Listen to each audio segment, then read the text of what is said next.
भिन्न भिन्न जगह पर इतना सुरक्षित और हरा भरा है, इसके पीछे क्या राज है गुरुदेव?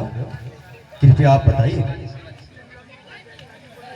राम, कभी गौतम दिए थी, ये शीला सांप की मारी है, सबसे उपराम हुई है राम, यह आकांक्षा बस तुम्हारी है।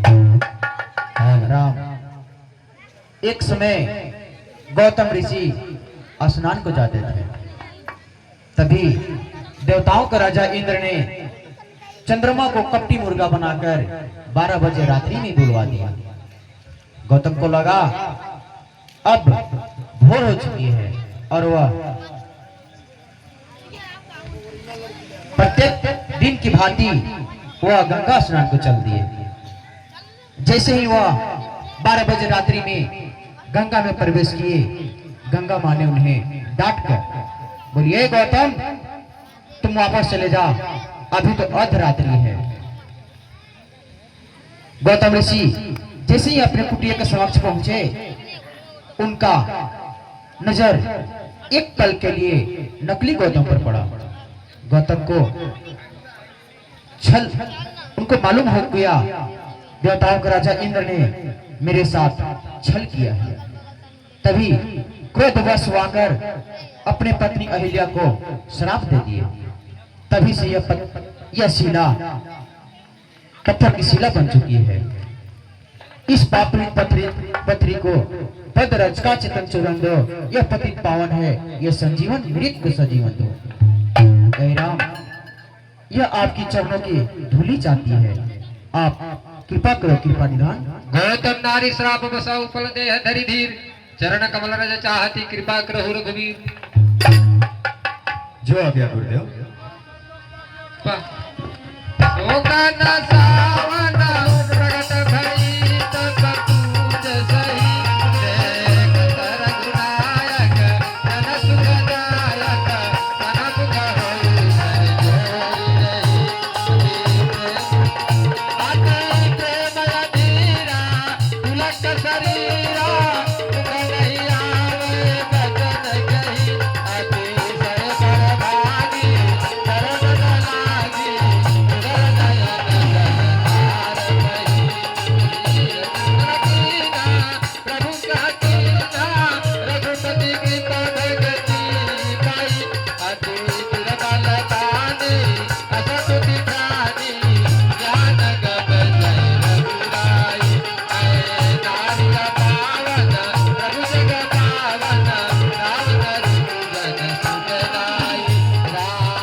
लगले लगले लखनलाल की।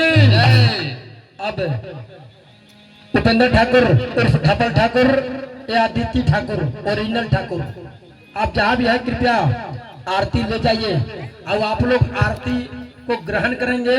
पैसा होगा तब, नहीं होगा तब दीजिएगा, तब भाला, नहीं दीजिएगा तब भाला। आरती के डर।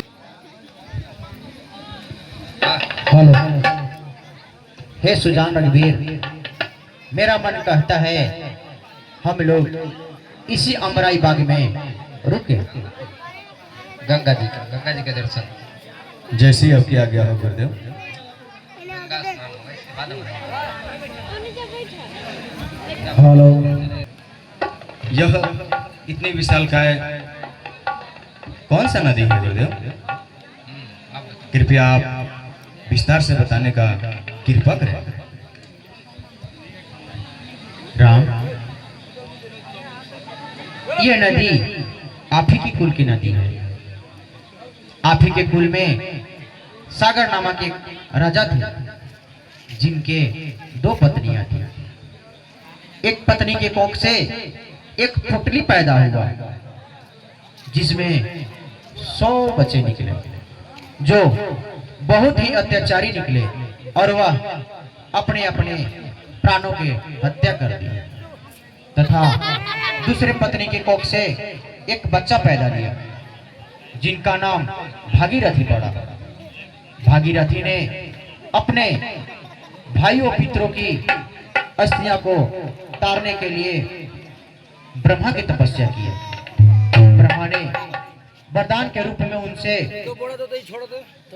गंगा को स्वयं वहां से चलकर पृथ्वी पर चले तो पृथ्वी फट सकती थी। फिर भागीरथी ने भगवान शंकर की तपस्या की। उनसे वरदान के रूप में मां गंगा को अपने जटा में समाहित करने के लिए वरदान दिए। पुनः भागीरथी ने भगवान विष्णु को तपस्या की। वरदान के रूप में भगवान विष्णु से उसने मां गंगा को पृथ्वी पर आने के लिए बोले।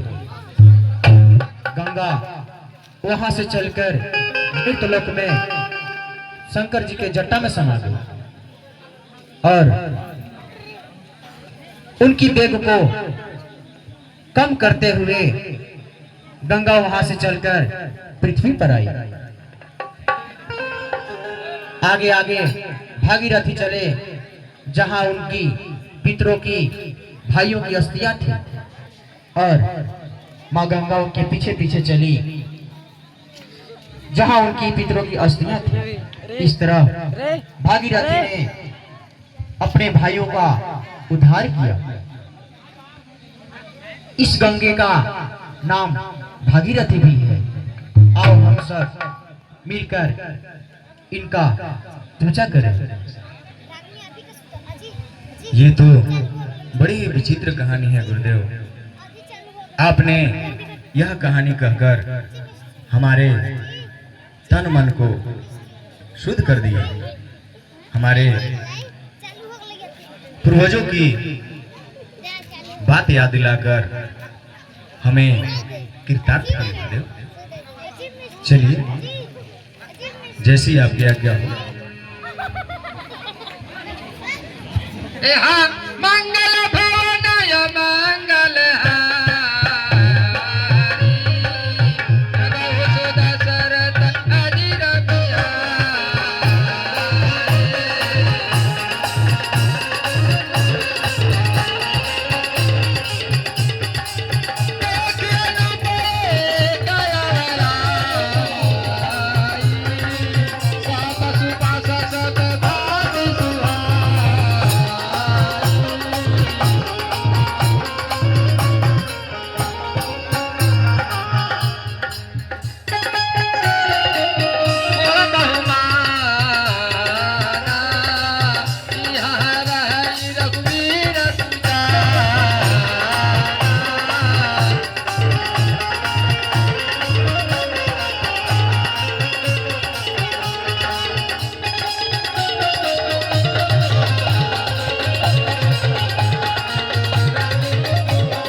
हे सुजान रघुवीर, मेरा मन कहता है हम सब यहीं अमराई बाग में रुक जाएं। जो आ गया गुरुदेव।